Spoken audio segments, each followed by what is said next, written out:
Dear students, welcome back. So last के 15 days बहुत ज़्यादा स्ट्रेसफुल भी होते हैं और क्रूशियल भी होते हैं स्टूडेंट्स के सिलेक्शन के लिए। तो इन लास्ट 15 डेज में आपको क्या करना है, मैं 4 चीज़ें आपको बताऊंगी जो कि इस 15 डेज में आपको करने हैं, और 3 ऐसी चीज़ें जो कि लास्ट के 3 डेज के ड्यूरेशन में आपको बिल्कुल भी नहीं करनी है। सबसे पहला जो करना है, आपको रूटीन ठीक करना है अपना। 10 से 12 आपका एग्जाम का टाइमिंग है। 9 से लेके 1 बजे तक आपको बॉडी को आदत डालें कि वो एक्टिवेटेड मोड में रहे। आप टेस्ट अपना इस ड्यूरेशन में शेड्यूल कर सकते हैं, क्योंकि बॉडी क्लॉक को नए रूटीन में ढलने में टाइम लगता है और मैक्सिमम एफिशिएंसी के लिए आपके लिए ये बहुत ज्यादा जरूरी है। तो आपका जो भी शेड्यूल हो आप इसको चेंज करेंगे और 9 से 1 बजे का जो ड्यूरेशन है उसमें आप एक्टिव रहेंगे। नेक्स्ट इंपॉर्टेंट चीज, टेस्ट सीरीज। काफी सारे ऐसे भी लोग होंगे जिन्होंने अभी तक टेस्ट सीरीज स्टार्ट नहीं करी है। काफी ऐसे होंगे जो पहले से दे रहे हैं। लास्ट के 15 डेज में एग्जाम से 2 दिन पहले तक आपको टेस्ट डेली एटलीस्ट एक तो देना ही है। एक टेस्ट आपको डेली देना है, पूरे एंथुजियाज्म से देना है, पूरी तैयारी के साथ देना है, जैसे आप एग्जाम का पेपर अटेम्प्ट कर रहे हो। उसमें बिल्कुल लाइटली नहीं लेना है कि हाँ ये टेस्ट सीरीज ही है। आप उसको एज ए एग्जाम पेपर मान के पूरा अपना मैक्सिमम परफॉर्मेंस निकालोगे, अच्छे से उस पेपर को एनालाइज करोगे। टेस्ट सीरीज हो सकता है काफी लोग ऑनलाइन दे रहे हो, बट मैं सजेस्ट करूंगी कि ये जो ड्यूरेशन है इसमें 5-6 टेस्ट आप कोशिश करेंगे ऑफलाइन भी दे, क्योंकि एक ओएमआर सीट भरने की आपकी प्रैक्टिस होगी। उसको कैसे डील करना है, कितने क्वेश्चंस का एक बार में ओएमआर भरना है, कहाँ कहाँ पर आप अंडरलाइन करके उसकी हेल्प से आपका क्वेश्चन सॉल्विंग इजी हो जाएगा, वो आप कर सकते हो, जो कि आप ऑनलाइन में नहीं कर पा रहे होंगे। तो कहीं से भी चाहे और कहीं से नहीं मिल रहा है तो कहीं से टेस्ट सीरीज का प्रिंट आउट निकाल लिया, अपनी ओएमआर नेट पे मिल ही जाएगी कि उसका प्रिंट आउट ले लिया और उसको ओएमआर मोड जो है उसमें टेस्ट को दे। तीसरी इंपॉर्टेंट चीज टेस्ट सीरीज से रिलेटेड ये है कि जो भी आप एक्सपेरिमेंट करना चाहते हो एग्जाम में, जैसे कि किसी को लगता है कि सबसे पहले मैं जीके करूंगा, जीके ज्यादा अच्छा है मेरा। किसी को लगता है कि नहीं पहले टेक्निकल में ज्यादा अच्छे से कर लूं उसके बाद जीके में जाऊं। तो जो भी आप ये ट्रायल एंड एरर करना चाह रहे हो, अभी 15 दिन जो आपके पास बचे हैं, इसमें स्टार्टिंग से 4 से 5 दिन में मैक्सिमम आप ये जो जो ट्रायल कर सकते हो, जो जो एक्सपेरिमेंट कर सकते हो पेपर अटेम्प्ट करने के तरीके के साथ, वो आप इस 4-5 दिन में कर लीजिए। और फिर अपना फिक्स पैटर्न बना लीजिए कि हाँ पहले मुझे टेक्निकल करना है एक राउंड में, फिर मुझे जीके करना है, फिर मुझे सेकेंड राउंड का टेक्निकल करना है। पूरा पेपर एक राउंड में तो कोई ही नहीं कर रहा होगा, 2 राउंड में करना है या 3 में करना है। हो सकता है फर्स्ट में आप बहुत ही इजी वाले करो, सेकंड में थोड़े टफ वाले करो, वो स्टूडेंट टू स्टूडेंट डिपेंड करता है। तीसरी इंपॉर्टेंट चीज, आप जहां से भी शॉर्ट नोट्स कवर कर रही हो, किसी इंस्टीट्यूट के कोई फॉर्मूला बुक या खुद के हैंड रिटन है, आप उनको डेली रिवाइज करेंगे। कोशिश करें सुबह उठते ही इसको रूटीन में डालें, क्योंकि दिन में और एन नंबर ऑफ चीजें आ जाती हैं जो आपको करनी है और ये छूट जाता है। तो उठते ही सबसे पहले आप फ्रेश माइंड से इसको करें। रीडिंग नहीं देना है, नोट्स को क्लोज करना है, शॉर्ट नोट्स को, और रिकॉल करना है फॉर्मूले अपने आप से। जहां जहां आपको लगे कि रिकॉल नहीं हो रहा है वहां पे बुक उठाई और देख लिया कि अच्छा इसका ये फॉर्मूला है।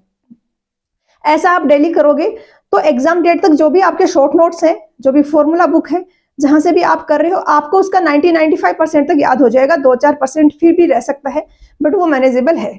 फोर्थ इंपॉर्टेंट चीज, ज्यादा इंपॉर्टेंट उन स्टूडेंट्स के लिए है जो कि घर से बाहर रह के पढ़ाई कर रहे हैं। आपको इन 15 डेज में अपने हेल्थ पे ध्यान देना है अच्छे से। मोस्टली स्टूडेंट्स पढ़ाई में इतने बिजी रहते हैं कि खाने पीने का रूटीन नहीं है, क्या खा रहे हैं कुछ पता नहीं है। तो आपको थोड़ा अपनी हेल्थ को प्रायोरिटी पे रखना है, क्योंकि हेल्दी माइंड के लिए हेल्दी बॉडी का होना जरूरी है। और एग्जाम में आप बीमार ना पड़े, क्योंकि उस सिचुएशन में फिर आप मैनेज नहीं कर सकते उसको, वो जो डैमेज करेगा उसको। तो अभी थोड़ा बहुत टाइम आपको अपने हेल्थ पे, हेल्दी खाने पे, स्ट्रेस अगर हो रहा है तो किसी से बात करके आपको मोटिवेशन मिले उस पे, इन चीजों पे आप खर्च कर दें तो कोई दिक्कत वाली बात नहीं है। एट लास्ट ये आपके जो आउटपुट होगा उसमें पॉजिटिव आउटकम ही रहेगा इनका। जो जितना टाइम आप डिवोट कर रहे हो इन चीजों को, फिजिकल या मेंटल हेल्थ में, उतना आपका रिजल्ट अच्छा मिल जाएगा आपको। अब वो 3 चीजें जो आपको नहीं करनी है, किसी भी एजुकेटर का, किसी भी स्टूडेंट्स की जो सजेशंस हो, स्ट्रेटेजी में कुछ चेंज नहीं करना है। हो सकता है कि आपको मेरे चैनल पे मेरे स्ट्रेटेजी वीडियो आप नए हो और पहली बार देखने को मिल रहे हो, किसी और एजुकेटर के स्ट्रेटेजी के वीडियोस आप पहली बार देख रहे हो। आपको इस ड्यूरेशन में कोई भी स्ट्रेटेजी वीडियो देखना ही नहीं है। जो भी आपकी स्ट्रेटेजी अभी तक आप फॉलो कर रहे थे वो बेस्ट है, क्योंकि हर टॉपर की, हर सिलेक्शन होने वाले स्टूडेंट्स की स्ट्रेटेजी सेम कभी नहीं होती है।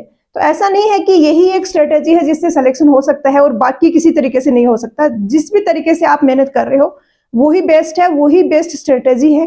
कहीं भी यूट्यूब में रिकमेंडेशन में कोई आए, कोई आपको फॉरवर्ड करे, आपको किसी का भी स्ट्रेटेजी वीडियो नहीं देखना है, किसी भी नए एजुकेटर को इस टाइम पे फॉलो नहीं करना है। इवन मैं तो सजेस्ट करूंगी कि कुछ नया टॉपिक्स भी आप मत पढ़िए, जो टॉपिक आपकी बहुत चीजें नहीं आ रही हैं। जैसे क्वेश्चंस की अलग बात है कि टेस्ट सीरीज में कुछ नए क्वेश्चंस आए, आपने वो देख लिया कि हाँ ऐसे सोल्व होंगे, लेकिन फॉर एग्जांपल कोई टॉपिक ऐसा है, जैसे कि कुछ स्टूडेंट ऐसे भी होंगे जिन्होंने कुछ टॉपिक है वो पूरे ही छोड़े हुए हैं, तो उसको कवर करने का टाइम अब नहीं है। अब आपने जितना किया है उसके रिवीजन पे फोकस करो, और उसमें कैसे आप मैक्सिमम परफॉर्मेंस निकाल सकते हो उस पर फोकस करो। दूसरा क्या करना है, टेस्ट सीरीज में जो भी आपका स्कोर आ रहा है, कम आ रहा है, ज्यादा आ रहा है, उसको दिल पे नहीं लेना है कि बहुत ज्यादा आ गया तो आप बहुत ओवर कॉन्फिडेंस की जोन में चले जाओ। हालांकि सिंसियर स्टूडेंट्स के साथ ये कम होता है। दूसरा वाला ज्यादा होता है कि स्कोर कम आ गया तो एकदम से ही डाउन फील करने लग जाते हैं। ये एक प्रैक्टिस मैच ही है, कोई फाइनल मैच नहीं है।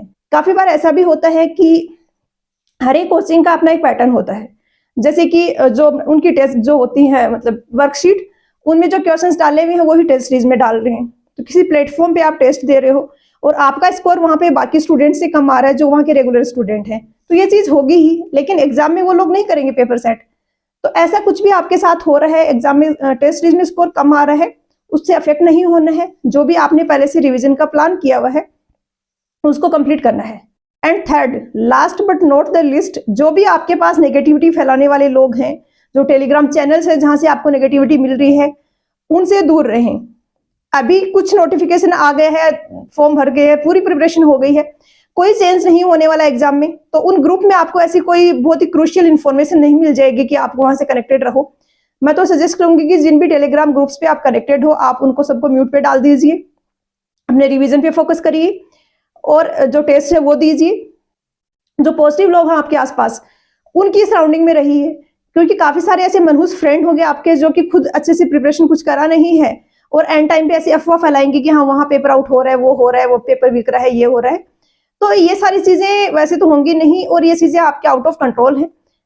आपके हाथ में क्या है, मेहनत करना, रिवीजन करना प्रॉपर। लास्ट के में आपका भी मेन फोकस रिवीजन पे ही होना चाहिए और अपना मेंटल पीस और पॉजिटिविटी बनाए रखना। So all the best for your exam. अच्छे से एग्जाम देना है, सिलेक्शन जरूर होगा।